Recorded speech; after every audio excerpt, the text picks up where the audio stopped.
Мен Ербол, 22 жастағы жігітпін. Университетті енді бітірдім, үйде отырып жұмыс іздеп жүрмін. Үйімізде үлкен ағам және оның әйелі жеңгем Айгүл тұрады. Ағам жұмыста көп уақыт өткізеді, шетелге іссапарға жиі шығады. Сондықтан үйде көбінесе мен және жеңгем боламыз. Жеңгем Айгүл 28 жаста, ағамнан 5 жас кіші. Ол нағыз сұлулықтың үлгісі, ұзын қара шашы, үлкен көздері, толық ерні және денесі. Оның кеудесі мол, белі жіңішке, бөксесі дөңгеленіп тұрады. Үйде жүргенде жеңіл киім киеді, жіңішке футболка, шортик немесе юбка. Мен оған қарап іштей сезімге беріліп кететінмін. Түнде оны ойлап өзімді қанағаттандыратынмын. Бірақ ол жеңгем тыйым салынған жеміс. Бір күні интернеттен әйелдерді қыздыратын дәрілер туралы оқыдым.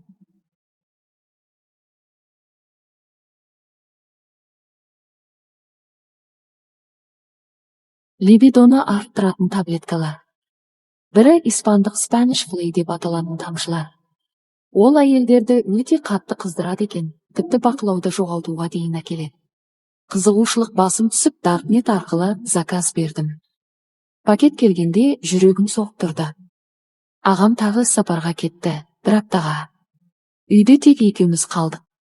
Кешкі асқа жеңгемнің сүйікті шайын демдеп, оған 5 тамшы тамыздым.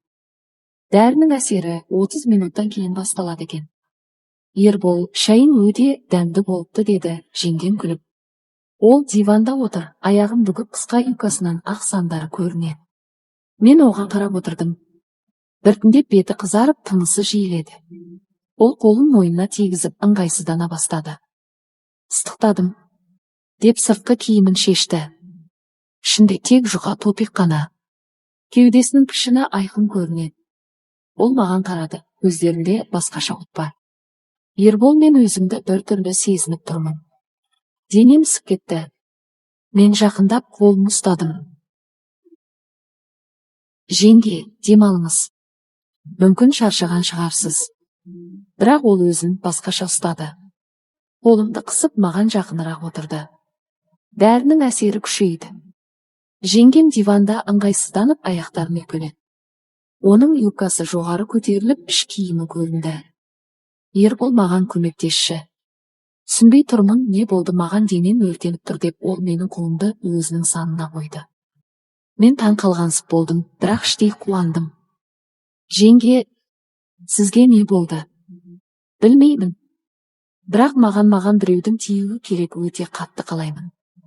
Содан кейінгіні сөзбен жеткізе алмаспын. Егжей-тегжейлі айтуға ұялып тұрмын. Сенесіздер ме? Бұл жеңгем бе әлде басқа әйел ме, өзімде түсінбей қалдым. Жай ғана жымиып жүретін жеңгем биеге шапқан айғырдай болып өзгеріп сала берді. Ертеңде жеңгем ұялып жүрді, бірақ көздерінде әлі от бар. Ербол, кеше не болғанын білмеймін, бірақ қайталағым келе ме? Мен күлдім. Дәріні тағы қолдандым, бұл жолы кофеге. Осылайша апта бойы біз тәтті сезімге баттық. Түнде оның бөлмесінде, күндіз душта, тіпті ас үйде, үстел үстінде. Бір күні шайда отырып, сен маған бірдеңе бердің бе? Білемін. Бірақ ренжімеймін, өйткені мен де саған ғашық болдым. Мен оны сүйдім. Енді дәрсізде жалғастырамыз ба? Иә. Мәңгі. Ағам келгенде бәрі бұрынғыдай болды. Бірақ біздің құпиямыз, түнгі кездесулер жалғасты. Ағам үйге келгеннен кейін бәрі сырттай тыныш көрінді. Кешкі ас үстінде күліп ойнап отырамыз, теледидар көреміз. Бірақ түнде басқа әлем басталады. Ағам тез ұйықтайтын адам. Сағат 11-ден кейін қорылдап кетеді. Сол кезде жеңгем маған хабарлама жазады. Келші, сағынып тұрмын.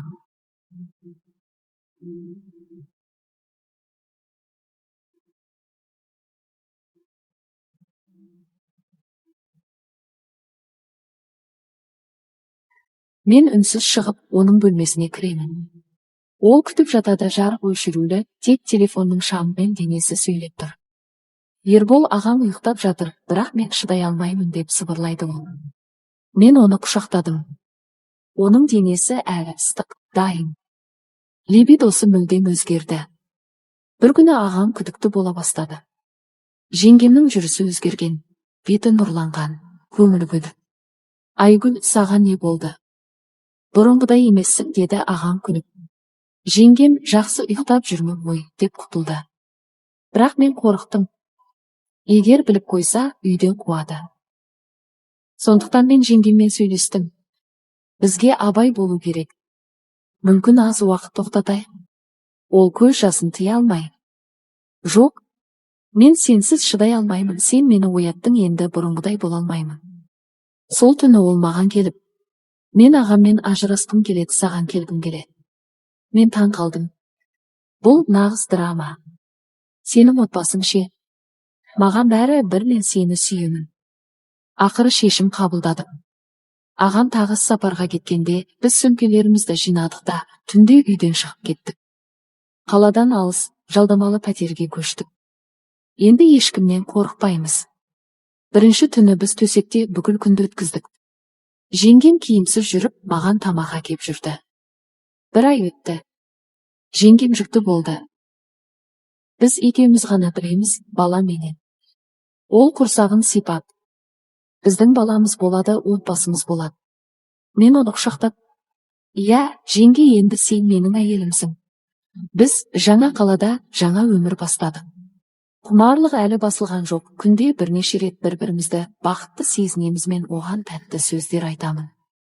Кейде өткенді еске алып күлеміз, бірақ соңғы кездері өзімді кінәлі сезініп жүрмін. Ағамның алдында кешірілмес күнә жасадым. Жеңгемен ара қатынасқанша уақыт болғанын білмеймін, бірақ ол өкінетін әйелге ұқсамайды. Менікі дұрыс болмады. Егер ағам кешіре алса жақсы болар еді деп іштей ойлап жүрмін. Бұдан да лайықты өмір сүруге құқылы ғой.